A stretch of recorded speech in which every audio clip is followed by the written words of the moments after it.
back-to-back game para sa Los Angeles Lakers, no problem. Dahil pareho nila itong naipanalo nang talunin nila kanina ang Washington Wizards sa score na 120-125.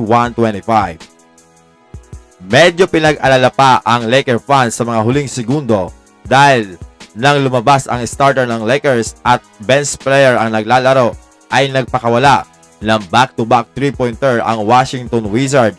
Kaya naman, napilitan ibalik ang starter ng Lakers to end the game.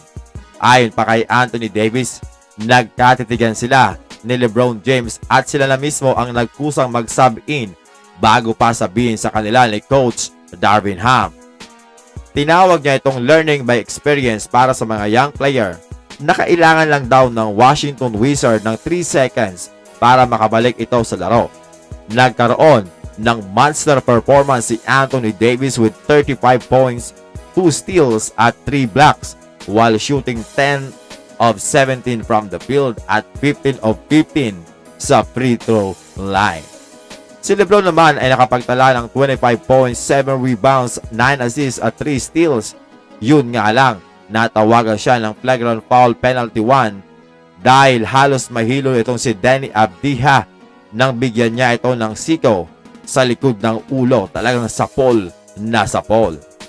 At dito naman ay napamura pa si LeBron dahil hindi tinawagan ng foul ang kanyang pag-drive to the basket. Buti na lang ay hindi siya na-technical dito, kung hindi, out siya sa laro. Well, medyo hindi natutuwa si LeBron sa mga referee dahil kahit na kinukuyog lagi siya ng depensa sa ilalim ay napakahirap pa rin pumito ng referee.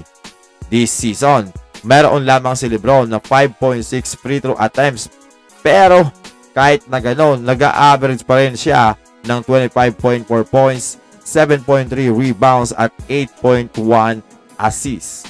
This season, ang Lakers ay nag-a-average ng 24.1 free throw attempts per game.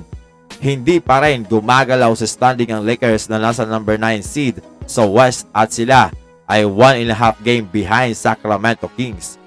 Bagamat nanalo sila ng 5 sa kanilang 6 na road games ay muling mapapasabak ang Lakers sa napakahirap na schedule kung saan 4 nga na playoff contender ang kanilang kakaharapin. Manipis ang pag-asa ng Lakers na muling umangat sa standing kahit sa 7 or 8 dahil nakadepende ang resulta sa huling laro ng Sacramento Kings, Phoenix Suns at New Orleans na nagkaroon ng 3-game losing streak at bumagsak sa number 7.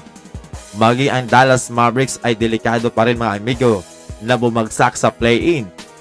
Ayon kay LeBron James, gusto lang nila magpatuloy sa paglalaro ng magandang basketball dahil medyo malayo pa nga ang post-season. Ang paghahanda nga daw sa post-season ay sobrang ibang-iba kaysa dito sa regular season. Kaya naman kung saan daw sila bumagsak ay yun na yun. Kumbaga, wala silang pakialam sa standing at kung makalusot sila sa play-in at mapunta sa playoffs ay talagang malaking bagay kagaya ng nangyari sa kanila last season.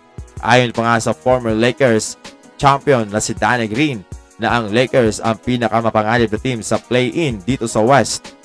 Maulit kaya nila ang nagawa nila last season na umabot pa sa Western Conference Finals?